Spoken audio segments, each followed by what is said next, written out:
Assalamualaikum warahmatullahi wabarakatuh. Perkenalkan, nama saya Alkafi Permadana, NIM D100210142 kelas C.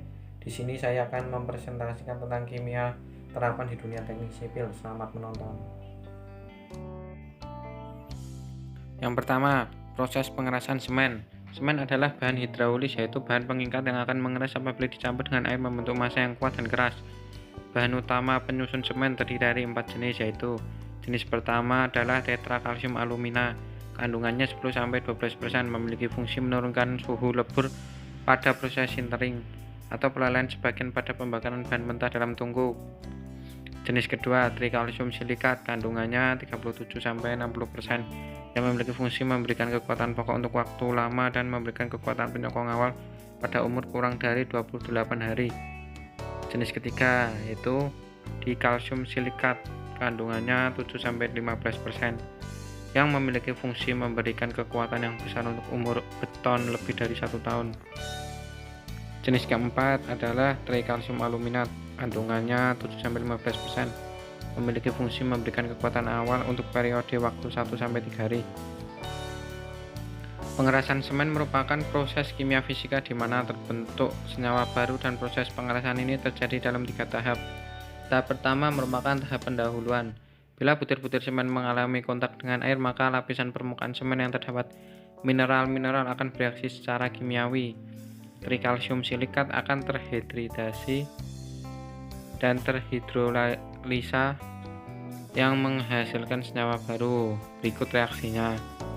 Sedangkan dikalsium silikat dan trikalsium aluminat hanya mengalami pembentukan hidrat. Terbentuknya hidrat mengakibatkan terjadinya senyawa-senyawa yang relatif sukar terlarut, terutama senyawa kalsium hidrosilikat, dan menyebabkan adukan mengeras dengan cepat. Proses hidrasi dari senyawa-senyawa kalsium hanya terjadi secara intensif pada waktu terjadi pengikatan awal. Penetrasi air ke dalam lapisan yang lebih dalam dari partikel-partikel semen sangat tertahan. Tahap kedua. Tahap ini terbentuknya koloid. Pada saat ini umumnya CaO2 dalam aduan menjadi sangat benih. Senyawa hidrat yang tercerai menjadi larut dan juga dalam keadaan koloidal. Pada hidrasi selanjutnya, dengan berkurangnya jumlah air yang bebas dalam pasta semen, maka daya pengikat dari koloid akan bertambah.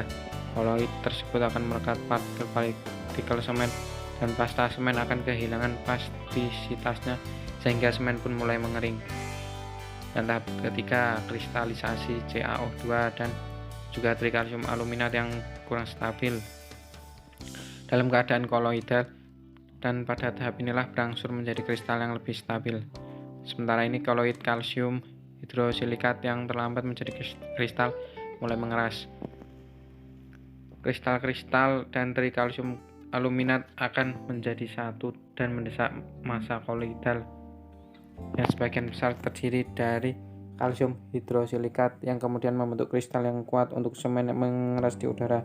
Selain proses tersebut, di atas juga terdapat proses karbonisasi dari CaO2, di mana proses ini akan menambah proses kekuatan semen yang menjadi CaO2-3.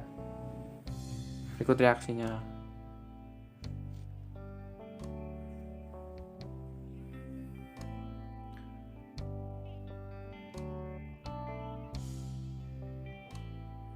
Berikut adalah penerapan kedua kimia untuk teknik sipil. B. Korosi. Dalam arti luas, korosi adalah transformasi logam menjadi senyawa, dan kebanyakan proses korosi merupakan peristiwa elektrokimia, terutama bila terjadinya di dalam lingkungan yang mengandung air. Menurut teori elektrokimia, logam akan mengalami korosi bila pada permukaan logam tersebut terdapat bagian-bagian yang tertindak sebagai anoda dan bagian-bagian yang dapat tertindak sebagai katoda. Pada anoda terjadi pelarutan logam, misalnya korosi besi, maka besi akan melepaskan 2 elektron. Atau korosi seng, maka seng akan melepaskan 2 elektron juga.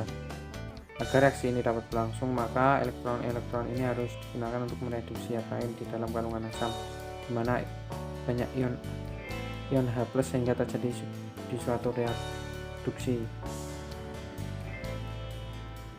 Penerapan yang ketiga adalah pengaruh keawetan durabilitas beton pada lingkungan yang agresif dalam pekerjaan beton untuk konstruksi bangunan. Pada beberapa daerah ditemukan kondisi yang tidak menguntungkan karena pada daerah tersebut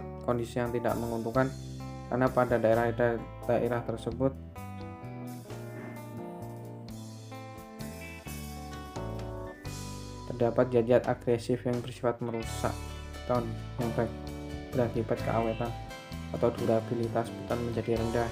Lingkungan yang sifatnya agresif terdapat keawetan durabilitas beton antara lain 1. Serangan sulfat didasarkan pada pembentukan gipsum dan kalsium sulfolaminat, di mana kedua senyawa tersebut bersifat menambah volume beton. Akibatnya volume beton semakin lama semakin berkembang. Untuk daerah yang banyak mengandung sulfat dipakai semen tipe V atau semen pozolan. Selain itu, perbandingan air dan semen yang dipakai harus rendah. Faktor yang kedua adalah serangan air laut. Air laut mengandung garam-garam yang terlarut di dalamnya. Garam yang paling buruk pengaruhnya adalah MgCl2. Salah satu komponen penyusun semen adalah CaO, yang apabila terdegradasi membentuk berikut reaksinya. CaCl2 memiliki sifat mudah larut dalam air sehingga beton mudah keropos. Sifat serangan lainnya adalah terjadi pengembangan pada beton yang akibat pembentukan garam dan kristalisasi di dalam beton. Serangan air laut diatasi dengan pemakaian jumlah semen minimum 350 kg per meter kubik beton dan dilakukan pemadatan yang baik. Sekian presentasi dari saya. Apabila ada kesalahan kata atau perbuatan atau perkataan, mohon dimaafkan. Wassalamualaikum warahmatullahi wabarakatuh.